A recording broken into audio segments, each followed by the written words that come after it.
Good afternoon, and welcome. Welcome, welcome, welcome. We are going to get right to it. Um, Before I dive in, let me just welcome you and thank you for coming here. Each day I've been doing this, and this we'll talk about what I'm doing. But before we dive in, I do want to start with a grounding ourselves in a scripture that I have used. And so that scripture is from Ephesians, the second chapter, and the 10th verse. It says, "For we are God's masterpiece. He has created us anew in Christ Jesus so that we can do the things that He planned for us long ago." All right. Thank you so much for joining me. I'm getting messages on the other side, and I have to figure out I think I can lower this volume here so that you don't hear it every time a message comes through. So thanks so much for joining me. You're not here by accident. This is a, you are here because you are either looking to build a business, or a woman who is looking to build a business. You have a dream that you want to fulfill. You know that there are plans that God has for you that you want to fulfill. So before we go any further, I would love for you to please share with your network that we are live. You could subscribe or follow depending on what platform you are watching me from. But I want to thank you for joining me. This is day 5 of my 90-day challenge. Every single day, I'm showing up live to encourage women who are ready to start a business, women who've already started but need support getting it off the ground, and women who are looking to build and grow what they've already started. So that's what I've been doing. Hey, everybody, thank you for coming. I see you on here. I see your hellos and your waves. Or your hand clap. So I am so grateful for you being with me today. Again, I'm Dr. Tonya, and this is my 90-day live, and this is day 5. Thank you so much for being here and for your comments. Such a blessing. For those of you who are new here, this is Dr. Tanya Live, real talk for women building their businesses. But if you are not a woman who's looking to build your business, but you are a woman who has a dream, or you are a man watching this who has a woman who needs to build a dream, keep watching. Stay with me. I try to keep this to roughly about a half hour. Today, our topic is going to be, what dreams are you finally saying out loud? That's what we're going to talk about. So grab your lunch, get comfortable. Let's get into this conversation. I'm grateful to have you with me today. So, this is day 5. And this week, we started off Monday with just me kind of just introducing myself, telling my story a little bit, telling a little bit about, my journey to entrepreneurship. And then we spent some time through the week dealing with like fears and the challenges that kind of stop us from moving forward with building our own businesses, or starting our businesses, or dreaming big about something that we know has been inside of us. God gave us a desire or a dream to do something, and we haven't done it yet.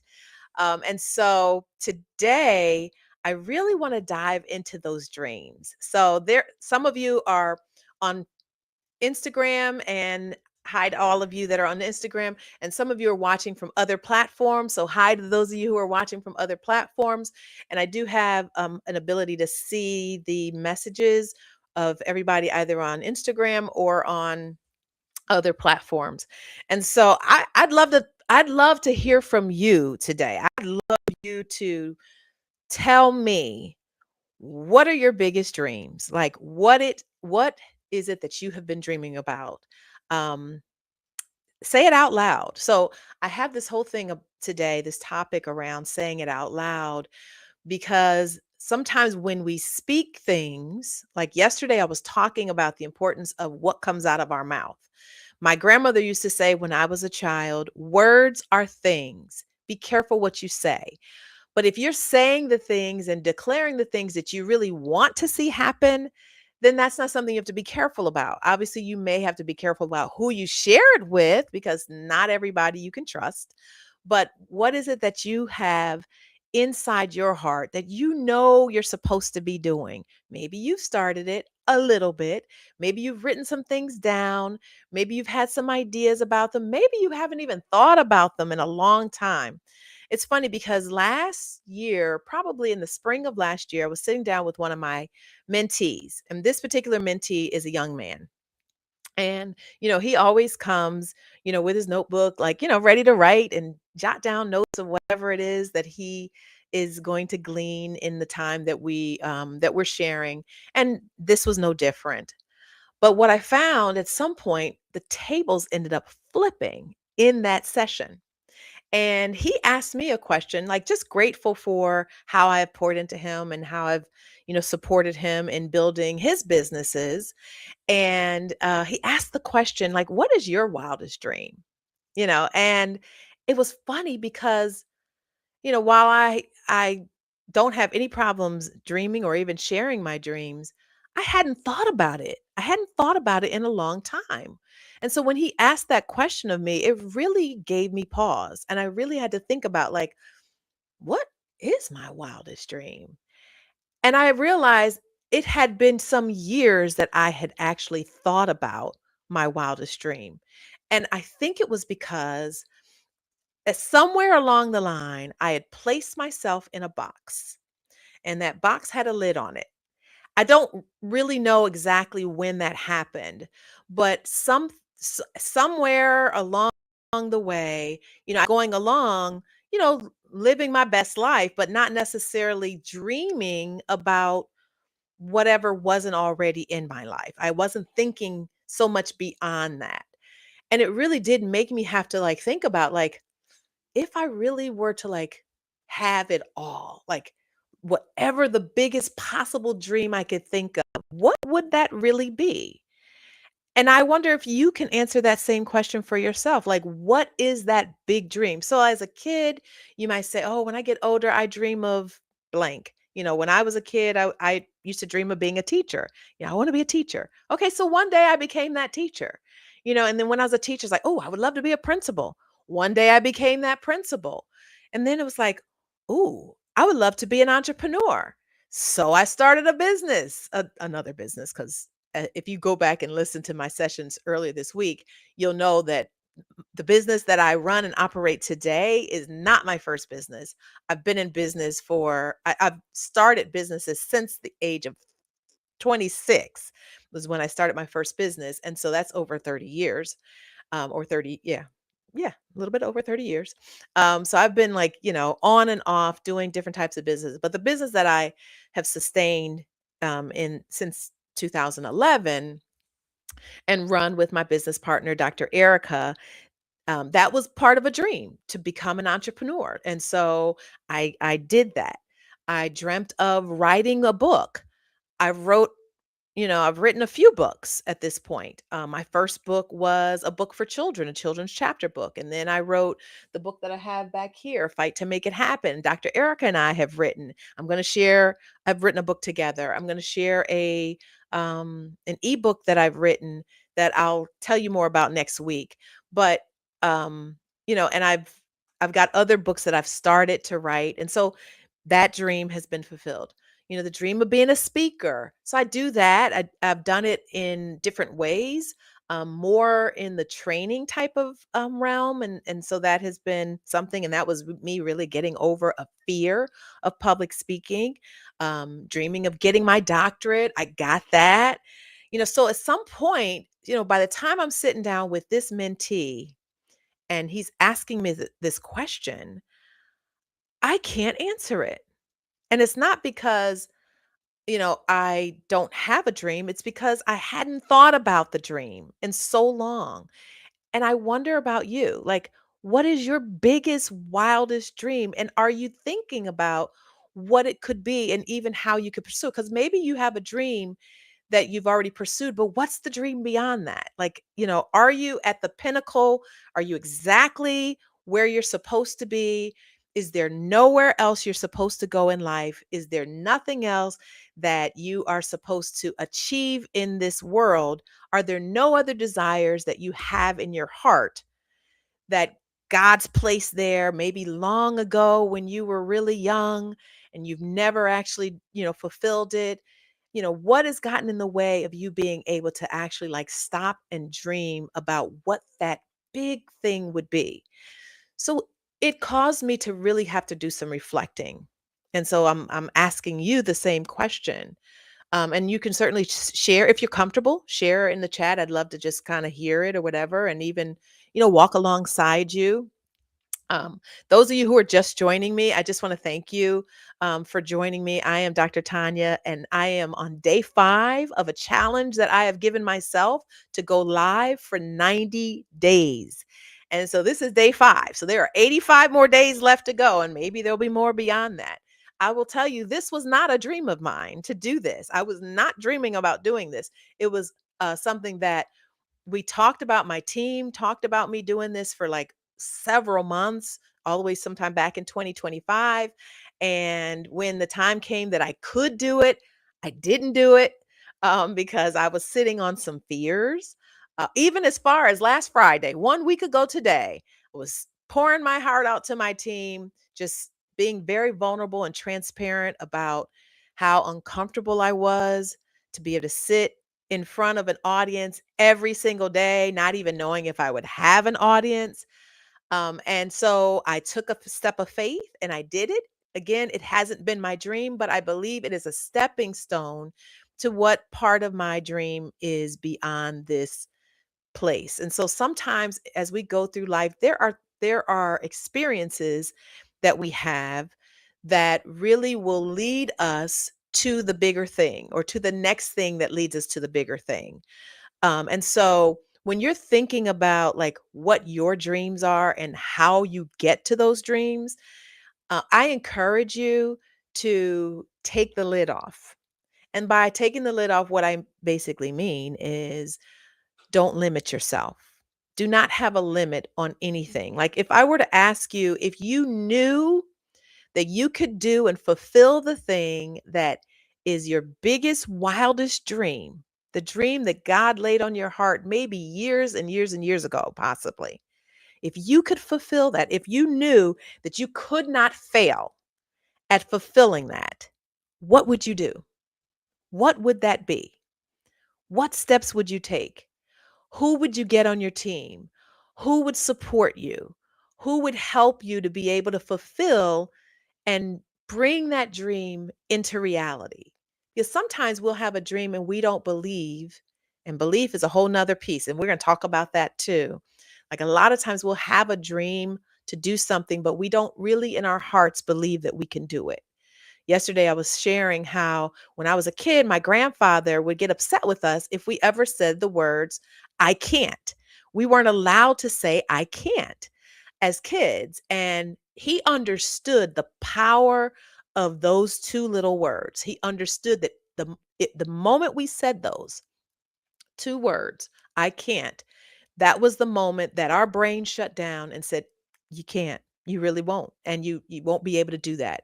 And so I have tried to internalize that. And the truth is, I can do all things through Christ who gives me strength. So there's nothing I cannot do.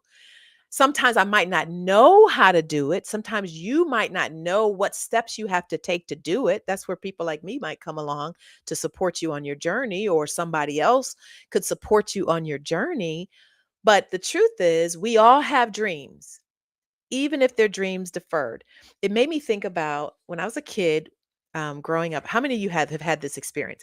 Where you had to like during Black History Month or Easter or whatever at church, you had to learn like a skit or a poem or saying or whatever. So during Black History Month, we had to like, learn and recite, you know, poetry and works of, you know, literature from different, you know, Black folks who have written things. And so as a kid, this wasn't mine, but I remember it because someone else, one of my peers, read the poem Harlem by Langston Hughes. So I had to pull that down today and just pull that out because a lot of times when we're sitting on our dreams, we're ultimately deferring our dreams. So that Langston Hughes poem says this: what happens to a dream deferred?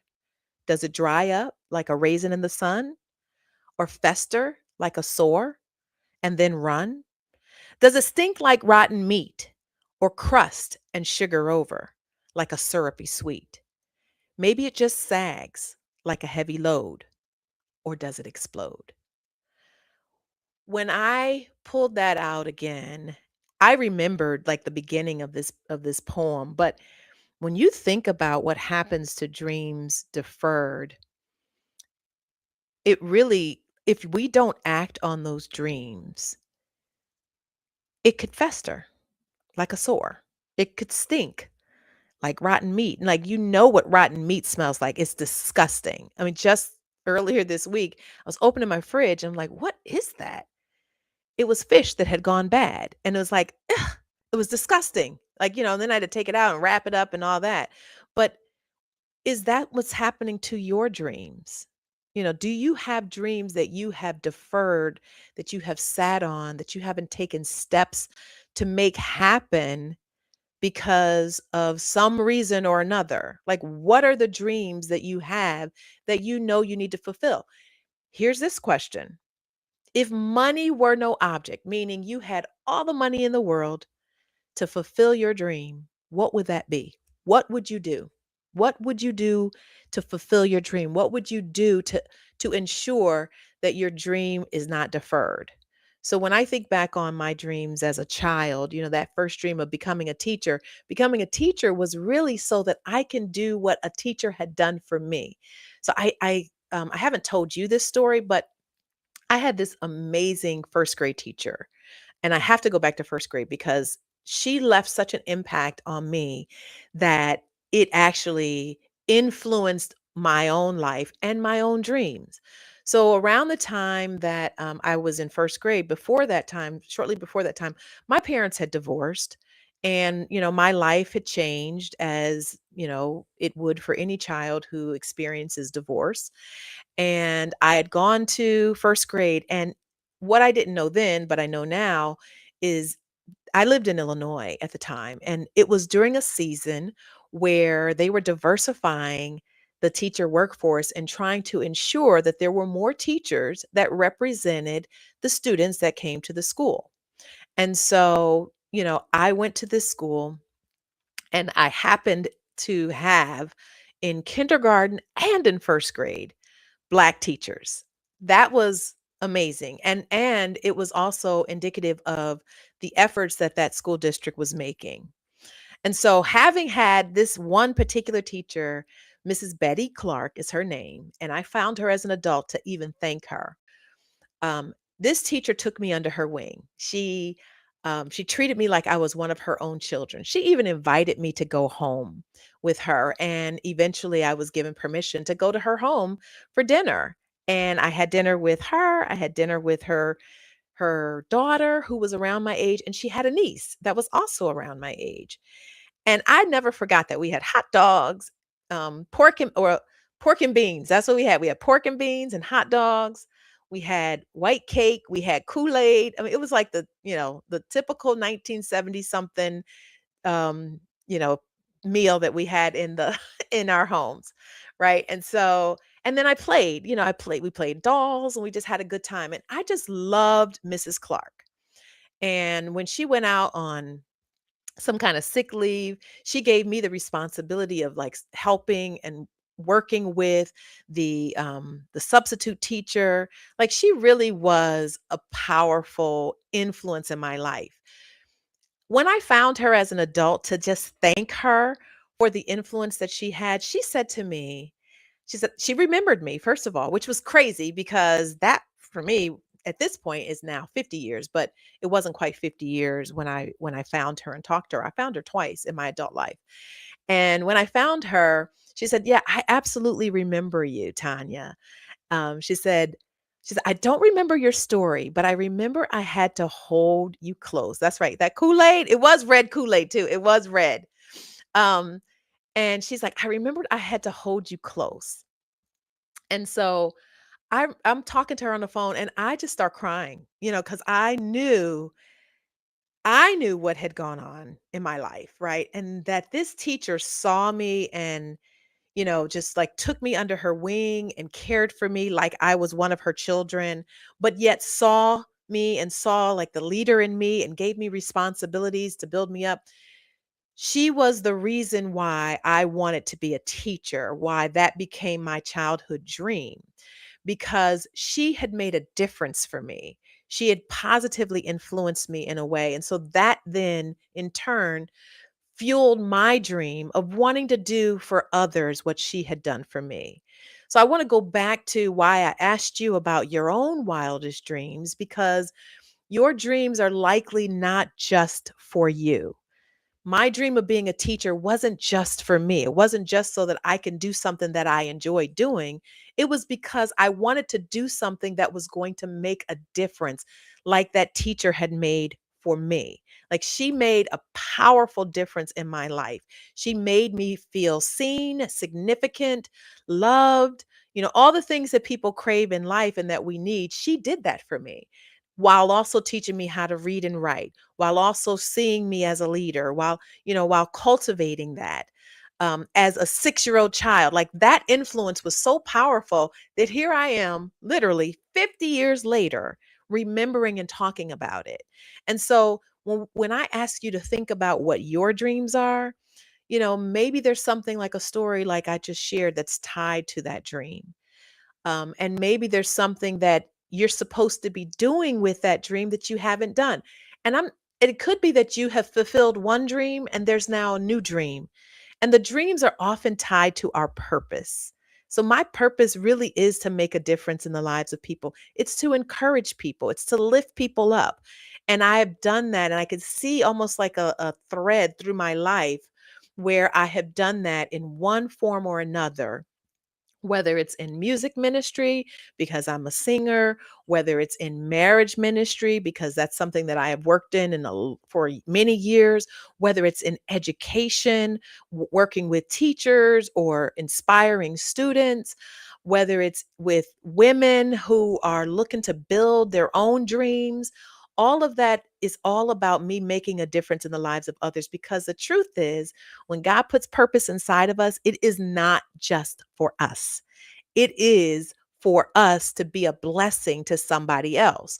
So when you go back to thinking about, well, what is that big, wild, hairy, audacious dream, scary dream that you have yet to fulfill in your life? What is that dream? What is it? You know, and I would love for you to share it with me if you're comfortable doing that. But if you are able to identify what that dream is, you are now also thinking about who it is on the other side of that dream. So, had I not become a teacher, I likely would not have influenced the hundreds, maybe even thousands of young minds that came into my classroom year after year. And eventually, when I became a principal, not just the young minds that came into the school, but the teachers and the staff members. Like I have relationships with people who I've taught and who I worked with from years and years ago who I still have a connection to.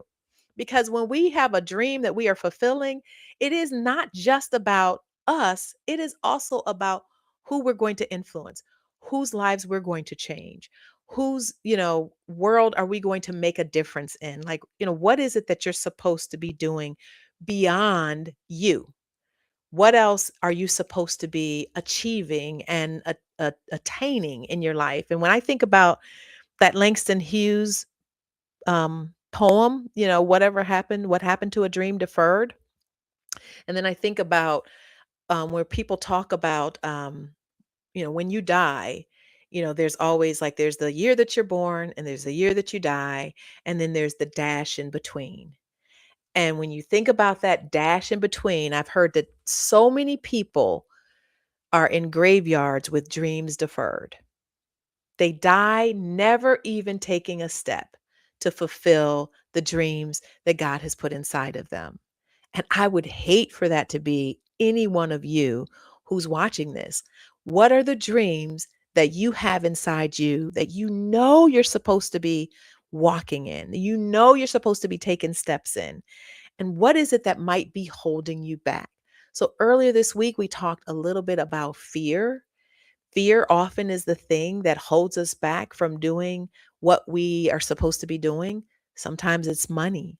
Sometimes it's imposter syndrome, which really ties right back to fear. just believing that we're not good enough or we're not worthy enough, but you are worthy. You are good enough. You're here. The fact that you are here on this earth says that there is work for you to do. There's work that still needs to be done. You're the one that has the gifts. You have the abilities. You have the experience and the background and the drive and the motivation to be able to do that. And it really is a matter of you taking a step of faith, stepping out there and doing the thing that you have sat on, or you haven't taken the steps, or you've partially taken steps. Because here's the other thing, sometimes we'll take a partial step. We'll dip our toe in the water of that dream, but then something will stop us, be it procrastination, be it fear, be it, whatever stands at busyness, because we will often get so busy in doing all kinds of things that we are almost like sabotaging our own dreams, and we are stopping ourselves from being able to take those steps. Like, we can get in our own way, which is not good, but we can get in our own way of being able to fulfill the dreams that are on our hearts. And so that's why I want to ask you that question. um and here's another question: if you knew that you would succeed beyond measure. So earlier this week, we were talking about fear, and there are people who fear success.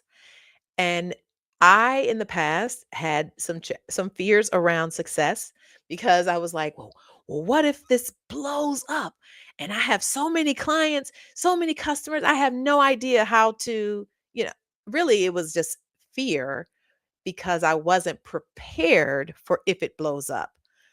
But even if you have a dream, there's preparation that goes into doing that. So my original dream of becoming a teacher, I had to prepare. I couldn't just, like, graduate from high school and go into a school and say, "Hey, hire me. I can help your kids." I couldn't do that. I had to go to school and prepare myself. So what do you need to do to prepare yourself to fulfill a dream that you have, that you may have deferred? When are you going to pick that dream back up? When are you going to, write out the vision that you have for that dream? Because here's the dream. The dream really is, it is a vision. So my husband used to have an aunt who would say to him, and she's passed away since, but she used to say to him, if you have a dream, put it on the screen. That's what she would say. Put it on the screen. And what she understood, and she lived to be 90 something years old, but what she understood, in her age and wisdom, was that if there's something that you want to fulfill in life, you've got to first be able to see it. So now imagine you walking in your dream, fulfilling your dreams, whatever those dreams are. Imagine you're there, okay? You have achieved it. What does it look like? What's happening? How are you succeeding in that dream? How are you making a difference? How are you touching lives of other people? How are you feeling about fulfilling your dream? Like, what does it feel like when you think about yourself, when you put it on the screen and visualize yourself down the road, actually living it out? Like, what does that feel like? Do you feel anxious? Do you feel excited? Do you feel motivated and driven? Do you feel like running and hiding? Do you feel like you can rise to the occasion and actually soar in that thing? Because if you can see it, you can achieve it. When I work with women who are building their businesses, one of the things I have them do is visioning exercises, and there are several different ones that I might have them do, when they're thinking about what that business might look like. And I want them to often get very, very granular and really think about the most minute details of what it looks like when that vision is fulfilled of their dream. So, say you want to start a business. What's that business? What is the business? So say you want to, like, here is another dream that I have, and this is actually a dream that Dr. Erica and I have talked about, building our own. I'm going to share this with you, our own nurturing greatness school or set of schools across this country, i.e., even across this world, like global. Like I would love to have schools in Africa. Do you guys remember years ago when Oprah showcased her school over in Africa? I just remember being in awe of her. I can't remember if I was a teacher or a principal during that time, but I just remember being in awe. I was like, wow, that is like amazing. I couldn't see how that could happen, but I can see it today. I've been to the continent of Africa now twice. I've been to schools in Africa, in Kenya and in Ghana. I've seen some of the needs. I've seen some of the strengths and the benefits of schooling. Like one of the things that I was so impressed by, especially when I went to Kenya and we spent some time in classrooms with little kids.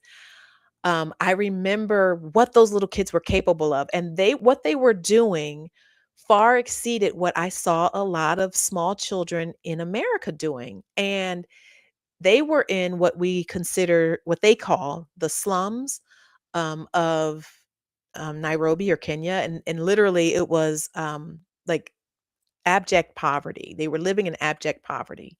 However, the brilliance of those students just amazed me. They were far beyond their years in terms of what they had already learned at 4 and 5 years old, because that's where I happened to be. I went into the classroom of the little ones.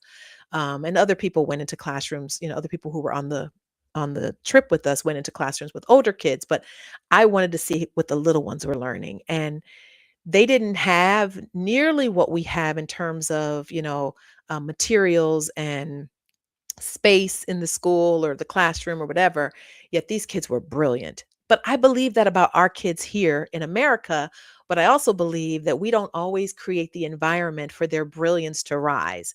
And so when I think about one of my next big dreams, it would be to create nurturing greatness schools where we are nurturing the brilliance and the greatness inside of schools all across this globe. That would be my biggest dream. So now when I think about, well, what does that look like? Like, and I have to really map out what that looks like. And I'm asking you to do the same thing about the thing that you're dreaming about. What does it look like? What are the minute details that you need to think about when you are dreaming about, like, building something, whatever that thing is that you are to build? Um, how and not the how. You can ask the question how, because when you ask the question how, it really will cause your brain to start thinking about, finding a solution to answer that question how. So for me, like, how then do I build schools in other places outside of America, in particular in Africa? Or how do I build schools all across this country that are nurturing the greatness inside of students? Like, how do I do that? And so when I think about that, I also have to think about, well, what does it look like? What does that school look like? And so, like, I've written out, Dr. Eric and I have like spelled out what a nurturing greatness school looks like. We have some of the most minute details of what that nurturing greatness school looks like. So then the next steps for us would be centered around, how do we get the funding to do that? How do we spread the word so that people even know that this is an option? And we start thinking beyond just the idea of it, but now we start thinking about the implementation of it. So if whatever it is that you have as your dream, what are the hows for it? Because the more you can begin mapping out the hows and doing some research, what do you also need to do to prepare yourself? Do you need to take a course? Do you need to go back to school? Do you need to find a mentor or a coach? Hey, I know one, to help walk alongside you as you are trying to build out this dream of yours. The most important thing is that you are building it, that you are taking steps to build it. Stop sitting on your dreams. Stop waiting until tomorrow, because tomorrow might not come, okay?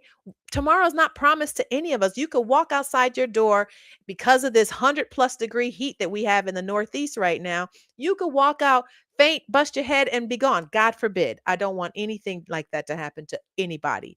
But I'm saying, like, we are here today. And we can't wait till tomorrow or next year or the year after next. There are people out there right now who need what you have to offer. There are people whose problems you are going to solve by just fulfilling the dreams that God has put inside your heart, by taking the steps to do that. Maybe there's some other work that you have to do on yourself. Maybe there's mindset work that you have to do. Maybe there's um some therapy that you may have to go through to help you uncover some things, fears that you have, address them. Whatever it is, I encourage you to not sit on it. Don't get to a point where the dash is not meaningful, where you are no longer here, where you've lived your life. You were born, at some point you passed away, and in between, people ask the question, well, what did they do in their lives? What influence did they have? What impact did they make? Whose lives did they touch? Whose lives did they change? Like, don't have the dash not have meaning. Live your life in a way today, right now, where you can begin to fulfill the thing that God has inside of you. And when you fulfill it, He's going to probably give you another dream, because that's how it works oftentimes. He will say, I want you to do this, and you do it. But after you've done that thing, what else does He have beyond that? Because a lot of times we'll have influence in this particular space, and maybe the influence is this big, right? And then He gives us a dream to do something else. So then it gets this big, and then it gets this big, gets to the point where eventually you can't see how big that dream can be, how big your influence can be, how big of a difference you can make around this world. I think about people. I was looking at something on my news feed last night, and Chadwick Boseman came up. And I went to Howard University, and shout out to HU. You know, sorry, I had to I get crazy. And whenever I think about Howard, I love my experience at Howard University. And Chadwick Boseman was a Howard alum. But when I think about what I saw came across my news feed was a the one of the times that he spoke at commencement before he passed away. And many of you might remember, he was young. He was like 43 years old when he passed away. But when you look at his discography and you look at like his experience and all the things that he did in the short time that he lived, it was like year after year after year.